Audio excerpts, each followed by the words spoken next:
Hello everyone. We have uplifting news. A ceasefire agreement has been successfully reached between Israel and Hamas. What are the contents of this agreement and what is the current condition in Gaza? Watch this video to the end, okay?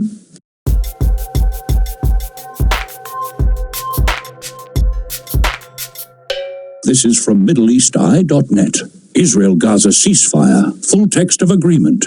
The plan includes the release of Israeli captives and Palestinian prisoners, the crossing of wounded Palestinian combatants and civilians to Egypt, and the return of internally displaced people to their homes in northern Gaza.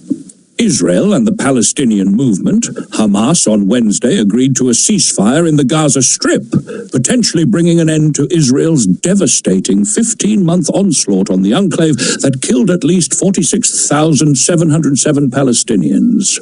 Qatari Prime Minister Mohammed bin Abdulrahman bin Jassim Al Thani announced the deal on Wednesday during a press conference in Doha, saying the agreement will take effect on 19th of January. The Qataris, alongside the Egyptians, helped negotiate the agreement with Israel, while the incoming U.S. administration of President-elect Donald Trump applied pressure on the Israelis, Haaretz reported. Trump lauded the epic ceasefire, saying it would not have happened without his return to the White House.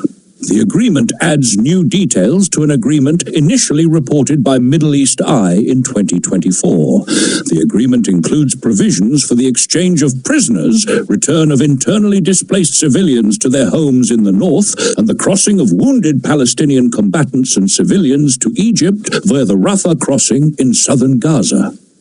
Here is the full text of the new details in the agreement obtained by Middle East Eye. Appendix 1. Practical procedures and mechanisms to implement the agreement for the exchange of Israeli hostages and Palestinian prisoners and the return to a sustainable calm which would achieve a permanent ceasefire between the two sides. 1. Stage 2 preparations. The parties and mediators aim to achieve a final consensus to implement the May 27, 2024 agreement on the exchange of hostages and prisoners and establish sustainable calm to achieve a permanent ceasefire.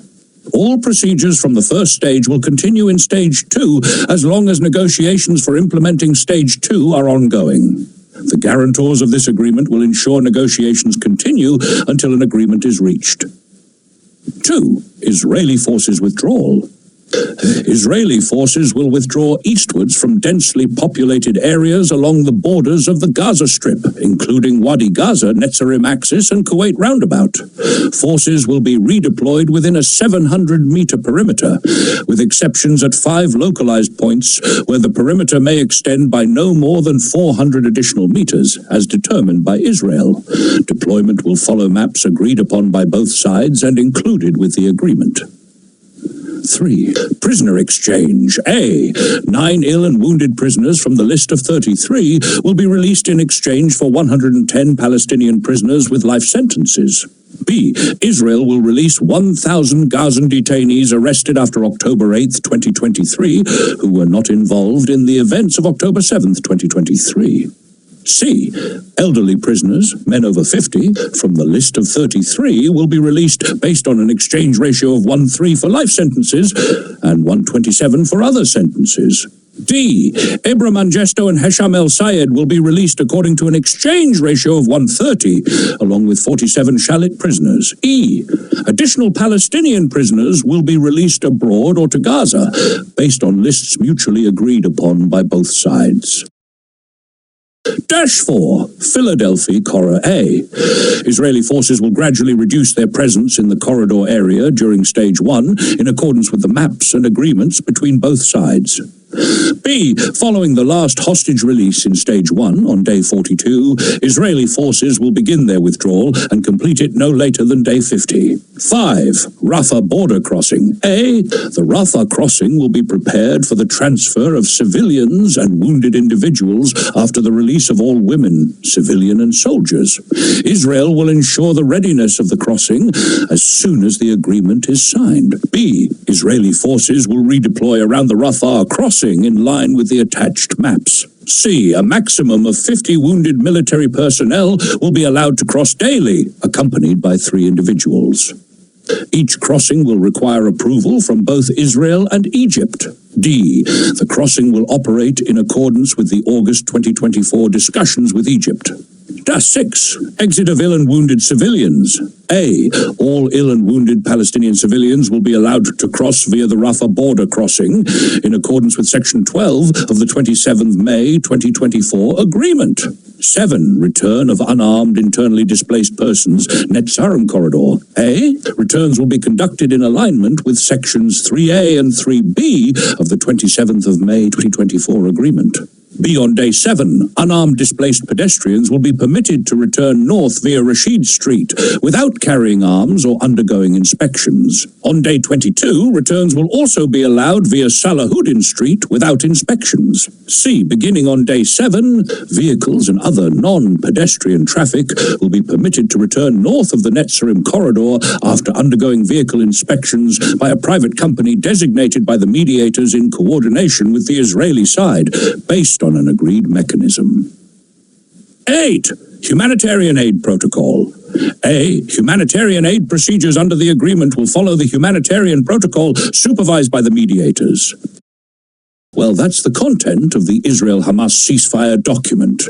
How is the current situation, and how are the responses from various parties? Let's read from CNBC Indonesia. 8 facts about the Israel-Hamas ceasefire in Gaza. Israel and Hamas have reportedly agreed to a ceasefire in Gaza starting next Sunday.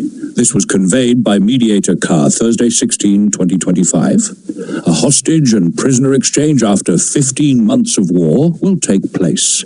A total of 33 Israeli hostages will be released in the first phase. The ceasefire agreement is even said to be able to become a permanent peace. The 2 warring parties in the Gaza Strip have reached an agreement on prisoners and hostage exchange, and the mediators announced a ceasefire in the hope of achieving a permanent ceasefire between the 2 parties. Qatari Prime Minister Sheikh Mohammed bin Abdul Rahman bin Jassim Al Thani was quoted as saying by AFP, "We hope this will be the last page of the war, and we hope all parties will commit to implementing all the provisions of this agreement," he stressed. Here are a number of facts that still surround this peace, as quoted from various sources. 1. Agreement details. The ceasefire agreement itself will last 3 stages within 42 days. In the first stage of the agreement, 33 Israeli hostages kidnapped by Hamas to Gaza will be released. Those released are civilian women and female military recruits, children, the elderly, including sick and injured civilians. In exchange, hundreds of Palestinians held by Israel would be freed, but an Israeli official said the figure would depend on how many of the 33 hostages remain alive. The second phase of negotiations will begin on the 16th day of the initial ceasefire. This phase, the Times of Israel reports, will include the release of remaining hostages, including male soldiers, military-age Israeli men, and the bodies of slain hostages. During the initial 42-day ceasefire, Israeli forces will withdraw from densely populated areas of Gaza. Sheikh Mohammed said this was to allow for the exchange of prisoners, as well as the exchange of bodies and the return of displaced people. Israel will maintain a buffer zone in Gaza during the first phase. Israeli forces are expected to remain up to 800 meters inside Gaza, stretching from Rafah in the south to Beit Hanun in the north. Israeli forces will not fully withdraw from Gaza until all the hostages are returned, Israeli officials said. Haaretz media said Israel wants the movement of residents from southern Gaza to the north. Sources close to Hamas said Israeli forces would withdraw from the Netzarim corridor westward towards Salahuddin Street in the east, allowing displaced people to return through electronic checkpoints equipped with cameras. There will be no Israeli forces present, and Palestinian militants will be barred from passing through checkpoints during the refugees' return, he said. 2. Net News attitude.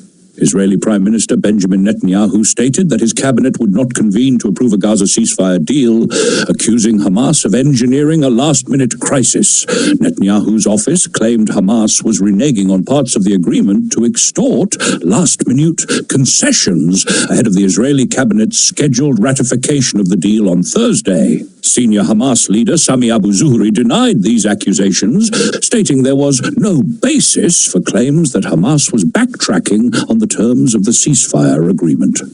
3. Israel continues to bomb Gaza. Despite the agreed ceasefire set to begin on Sunday, Israeli airstrikes on Gaza persisted through Thursday, 16/2025, targeting armed Hamas militias. The strikes resulted in at least 46 Palestinian deaths, according to Gaza health officials.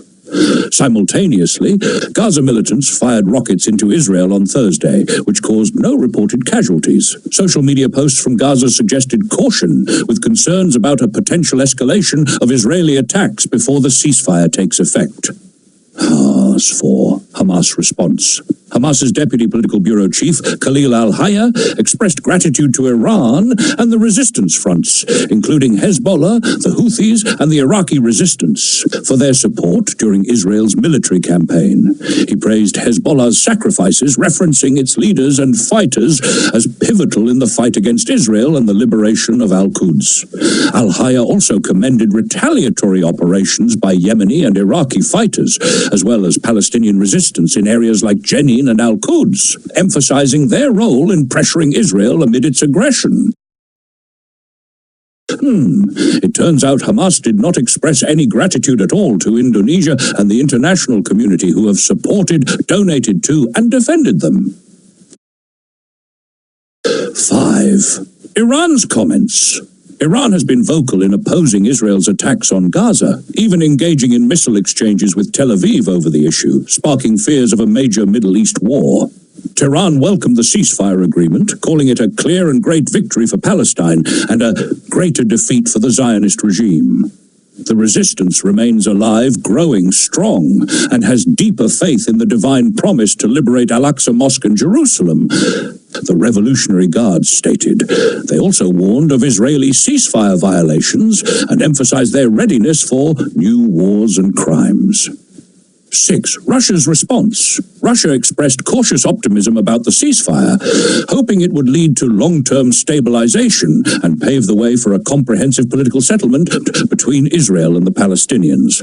Kremlin spokesperson Dmitry Peskov welcomed the agreement, noting, "Any settlement that leads to a ceasefire, an end to the suffering of the people of Gaza, and an improvement in Israel's security can only be welcomed." Maria Zakharova, a foreign ministry spokeswoman, described the deal as an important practical step and hoped it would foster a process for resolving the Palestinian issue politically. 7. Trump's attitude and the continuation of Arab-Israeli normalization. The ceasefire coincided with Donald Trump's re-inauguration as U.S. president on January 20th. Trump, known for driving Arab-Israeli normalization efforts, expressed satisfaction with the deal. He emphasized his administration's commitment to ensuring Gaza would not become a safe haven for terrorists and expanding peace in the Middle East. Referencing the Abraham Accords, which normalized Israel's relations with the UAE, Bahrain, and Morocco, Trump vowed to leverage the ceasefire to revive and expand these agreements, including potential normalization with Saudi Arabia. Saudi officials, however, reiterated that true normalization requires a credible path to Palestinian statehood. Some Arab governments are reportedly waiting to see if Trump's efforts will reignite the Israel-Saudi deal. 8. Indonesian response. In a post on the official X account of the Indonesian Ministry of Foreign Affairs, at Kemlu Skoarai, the government expressed its support for the ceasefire agreement, stating that it aligns with the demands of Indonesia and the international community.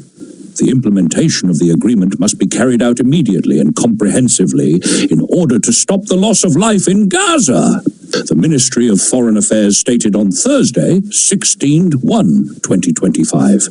The government emphasized the importance of restoring the lives of Gaza's residents through unrestricted humanitarian aid distribution, the restoration of UNRWA's role, and the reconstruction of Gaza. Peace in Palestine cannot be achieved without ending Israeli occupation and the establishment of an independent and sovereign Palestinian state in accordance with the two-state solution based on agreed international parameters, the statement concluded. Well, that's the news about the Israel-Hamas ceasefire agreement. From this, we can see that accusations claiming Israel wants to dominate and commit genocide against the people of Gaza are not true. Israel's objective is only the return of the kidnapped hostages and to prevent future acts of terrorism. On the other hand, we can observe that Hamas and its affiliates feel victorious and still have ambitions to attack Israel. So, we cannot be sure if this ceasefire agreement will truly be implemented, and it seems unlikely to last long. However, let's pray that this ceasefire can endure. That's all for this video. See you in the next one.